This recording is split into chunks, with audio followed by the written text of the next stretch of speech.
Hello, good evening. Welcome to my channel. ഇന്നിപ്പോൾ നമ്മൾ നോക്കാൻ പോകുന്നത് എന്തെങ്കിലും ഡിവൈൻ മെസ്സേജ് യൂണിവേഴ്സിൽ നിന്നും നിങ്ങൾക്ക് കിട്ടാനുണ്ടോ എന്നാണ്. ആ എനർജിയാണ് ടാപ്പ് ചെയ്യാൻ ശ്രമിക്കുന്നത്. അപ്പോൾ റീഡിങ്സ് ജനറലാണ്, ജെൻഡർലെസ് റീഡിംഗ് ആണ്. ആർക്ക് വേണമെങ്കിലും കേൾക്കാം. നിങ്ങളുടെ ജീവിതവുമായിട്ട് റെസണേറ്റ് ചെയ്യുന്ന കാര്യങ്ങളുണ്ടെങ്കിൽ മാത്രം എടുക്കുക, ഇല്ലെങ്കിൽ വിട്ടുകളയുക. നെഗറ്റീവ് കാര്യങ്ങൾ പറയുമ്പോൾ അത് ജീവിതത്തിലോട്ട് അട്രാക്റ്റ് ചെയ്യാതിരിക്കുക. പോസിറ്റീവ് കാര്യങ്ങൾ പറയുമ്പോൾ അത് മാനിഫെസ്റ്റേഷൻ ചെയ്യുക. ഓക്കെ, അപ്പം നമുക്ക് ആദ്യത്തെ കാർഡ് കിട്ടിയിരിക്കുന്നത് 8 ഓഫ് വാൻഡ്സിൻ്റെ എനർജിയാണ്. 8 ഓഫ് വാൻഡ്സ് എന്ന് പറയുമ്പോൾ ചില കാര്യങ്ങൾ, ചില പോസിറ്റീവായിട്ടുള്ള കാര്യങ്ങൾ നിങ്ങളുടെ അടുത്തേക്ക് വളരെ വേഗത്തിൽ വന്നുകൊണ്ടിരിക്കുന്നതായിട്ടാണ് നമുക്ക് ആദ്യം തന്നെ ഇവിടെ കിട്ടുന്ന ഒരു എനർജി. പ്രോഗ്രസ്സാണ്, അതായത് ഉയർച്ച, ഉന്നതി എന്നൊക്കെ പറയില്ലേ, അതാണ്. ഇതൊരു ഫയർ സൈനാണ്. അപ്പോൾ ഇതിനകത്ത് പാഷൻ, ആക്ഷൻ, ചില മോട്ടിവേഷൻസ്. ഓക്കെ, നിങ്ങൾക്ക് ചില കാര്യങ്ങൾ നേടണം എന്നുണ്ടാകും. അപ്പോൾ അതിലേക്കുള്ള ഒരു യാത്ര വളരെ സ്പീഡിലാണ് എന്നാണ് എനിക്കിവിടെ മനസ്സിലായത്. തീ കത്തിപ്പിടിക്കുന്നത് കണ്ടിട്ടില്ലേ, പടപടപടാ കത്തും. അതുപോലെ വളരെ വേഗത്തിൽ ചില കാര്യങ്ങൾ നിങ്ങളുടെ ജീവിതത്തിൽ നടക്കാനായിട്ട് പോകുന്നു എന്നാണ് എനിക്ക് മനസ്സിലായത്. സാജിറ്റേറിയസ് ആണ് ഇവിടുത്തെ സോഡിയാക് സൈൻ. അതുപോലെ തൊട്ടടുത്ത് വന്നിരിക്കുന്നത് പേജ് ഓഫ് വാൻഡ്സിൻ്റെ എനർജിയാണ്. ഇവിടെ വളരെ എക്സൈറ്റഡ് ആണ് നിങ്ങൾ ചില കാര്യങ്ങളിൽ, അതായത് എന്തെങ്കിലും പാഷൻ പോലുള്ള കാര്യങ്ങളിൽ, നിങ്ങളുടെ ചില പാഷനുകളിൽ നിങ്ങൾ വളരെ എക്സൈറ്റഡ് ആണ്, ക്യൂരിയസ് ആണ്, ഭയങ്കരമായിട്ട് ഒരു ആകാംക്ഷ നിർഭരം എന്നൊക്കെ പറയില്ലേ, അതുപോലെ നിങ്ങൾ ഭയങ്കരമായിട്ട് ക്യൂരിയസ് ആണ്. ഇവിടെയും ഒരു ഫയർ സൈനാണ്. ഓക്കെ, പിന്നെ വന്നിരിക്കുന്നത് കിങ് ഓഫ് കപ്സിൻ്റെ എനർജിയാണ്. കിങ് ഓഫ് കപ്സ് എന്ന് പറയുമ്പോൾ നിങ്ങളിൽ ചിലർക്ക് ഒരു റൊമാൻസ് കാണുന്നുണ്ട്. ആ റൊമാൻസ് കൊണ്ട് നിങ്ങൾ വെട്ടിത്തിളങ്ങുന്നു, ഭയങ്കര ചാമിങ് എന്നാണ് പറയുന്നത്. ചില സ്വപ്നങ്ങളൊക്കെ കണ്ട് ഇങ്ങനെ ഒരു കുതിരപ്പുറത്തിരുന്ന് ഇങ്ങനെ പോകുന്നുണ്ട്, ഒരു കപ്പൊക്കെ പിടിച്ച്. അതാണ് ഇവിടുത്തെ ഒരു പടം എന്ന് പറയുന്നത്.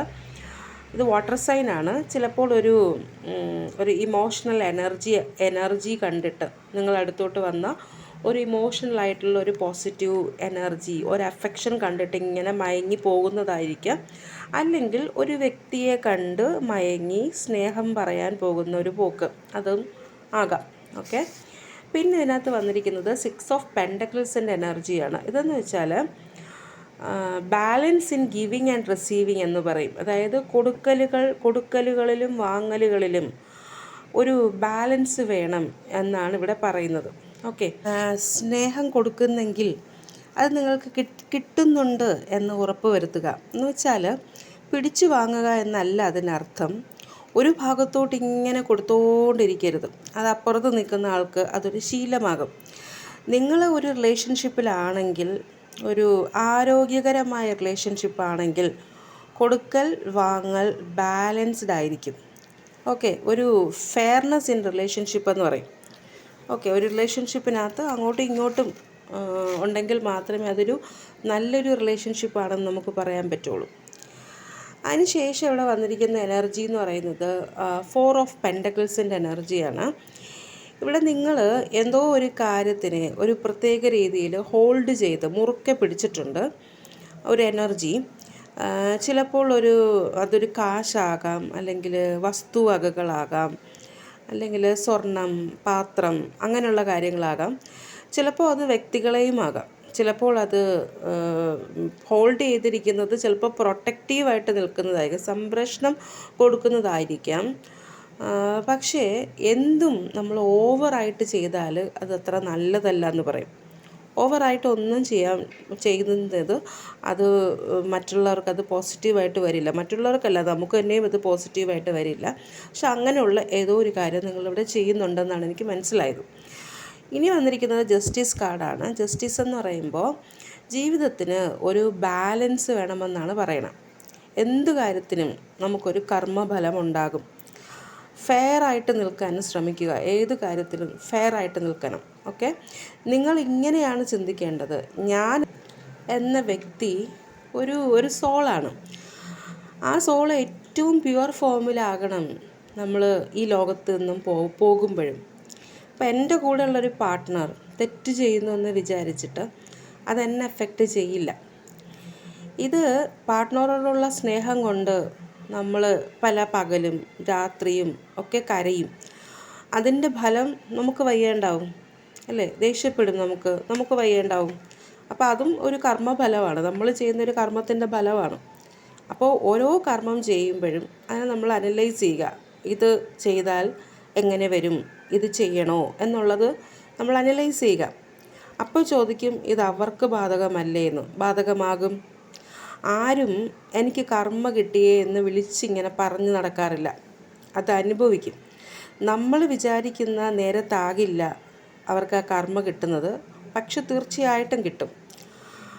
ആൾ കഴിഞ്ഞ ജന്മത്തിൽ ചിലപ്പോൾ ചില നല്ല കർമ്മങ്ങളൊക്കെ ചെയ്തിട്ടായിരിക്കും വന്നിരിക്കുന്നത്. അതിൻ്റെ ഫലമായിട്ടായിരിക്കും ഇപ്പോൾ കുറച്ച് സുഖമായിട്ടൊക്കെ ഇരിക്കുന്നത്.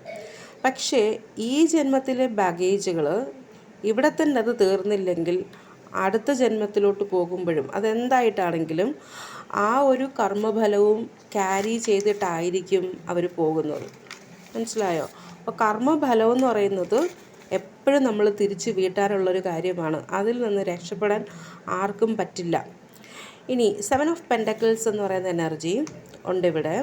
ഇതെന്ന് വെച്ചാൽ ചില കാര്യങ്ങളുടെ പ്രോഗ്രസ് നിങ്ങളിങ്ങനെ നോക്കി ശ്രദ്ധിച്ചിരിക്കുകയാണ്. ചില കാര്യങ്ങളൊക്കെ നിങ്ങൾ ഇൻവെസ്റ്റ് ചെയ്തിട്ടുണ്ട്, അതിൻ്റെ റിസൾട്ട് എപ്പോൾ കിട്ടും എന്നിങ്ങനെ ചിന്തിച്ച് വളരെ സൂക്ഷ്മം ഇങ്ങനെ നിരീക്ഷിച്ച് നിൽക്കുന്ന ഒരു എനർജി ഇവിടെ കിട്ടിയിട്ടുണ്ട്. പിന്നെ വന്നിരിക്കുന്നത് 3 ഓഫ് കപ്സിൻ്റെ എനർജിയാണ്. അതായത് നിങ്ങൾക്ക് സോഷ്യൽ വൈബിങ് ഒക്കെ ഉണ്ടായിരിക്കും. ചില സെലിബ്രേഷൻസ്, ഫ്രണ്ട്സിനെ കാണും, അവരുമായിട്ട് ചില പാർട്ടി, എൻഗേജ്മെൻറ്റ്, സന്തോഷങ്ങൾ, ഇതെല്ലാം കിട്ടുന്ന ഒരു എനർജി ഇവിടെ കാണുന്നുണ്ട്. പിന്നെ വന്നിരിക്കുന്നത് സ്ട്രെങ്ത് കാർഡാണ്. സ്ട്രെങ്ത് എന്ന് വെച്ചാൽ നിങ്ങൾ ആന്തരികമായിട്ട് നല്ല സ്ട്രെങ്ത് ഉള്ള ആളുകളാണെന്നാണ് എനിക്കിവിടെ മനസ്സിലായത്. അതുപോലെ നല്ല കമ്പാഷനുള്ള ആൾക്കാരാണ്, മറ്റുള്ള ആൾക്കാരോട് സെൽഫ് കൺട്രോളിങ് ചെയ്യുന്ന ആൾക്കാരാണെന്ന് പറയുന്നു. അത് നിങ്ങളിപ്പോൾ ചെയ്യുന്നില്ലെങ്കിൽ അത് ചെയ്യാൻ ശീലിക്കണം. ഓക്കെ, ഇതെല്ലാം ഒരു എനർജി ആയിട്ടാണ് ഇവിടെ വന്നിരിക്കുന്നത്. അവസാനം വന്നിരിക്കുന്ന കാർഡ് ചാരിയറ്റിൻ്റെ കാർഡാണ്. ചാരിയറ്റ് എന്ന് വെച്ചാൽ നിങ്ങളുടെ മുന്നോട്ടുള്ള ജീവിതത്തിൽ ഒരുപാട് ചലഞ്ചസ് കാണുന്നുണ്ട്. പക്ഷേ നിങ്ങളതെല്ലാം നിങ്ങളുടെ ഒരു ഏകാഗ്രത, കോൺഫിഡൻസ്, നിങ്ങളുടെ കഴിവുകൾ എന്നിവ കൊണ്ട് നേരിട്ട് വിജയിപ്പിക്കും, അല്ലെങ്കിൽ വിജയിപ്പിക്കണം എന്നാണ് പറയുന്നത്. ഓക്കെ, ഇവിടെ നിങ്ങൾക്ക് ആ കാര്യങ്ങളെല്ലാം യൂണിവേഴ്സ് തന്നിട്ടുണ്ട്. നിങ്ങൾക്ക് കോൺസെൻട്രേഷൻ ഉണ്ട്, നിങ്ങൾക്ക് കോൺഫിഡൻസ് ഉണ്ട്, നിങ്ങൾക്ക് പല കഴിവുകളും ഉണ്ട്, നിങ്ങൾക്ക് ചാലഞ്ചസ് ഫേസ് ചെയ്യാനുള്ള ഒരു മനസ്സുണ്ട്. ഓക്കെ, അപ്പം ഈ കഴിവുകൾ കൊണ്ട് നിങ്ങളുടെ മുന്നോട്ടുള്ള യാത്രയിൽ വിജയകരമായിട്ട് ഈ ജീവിതം ജീവിച്ച് തീർക്കാൻ നിങ്ങൾക്ക് കഴിയും എന്നാണ് ഇവിടെ എനിക്ക് കിട്ടിയ ഒരു എനർജി. അപ്പോൾ എല്ലാവർക്കും നല്ലത് മാത്രം വരട്ടെ. Thank you. അടുത്ത റീഡിംഗ് വരെ ബൈ. ഓക്കെ.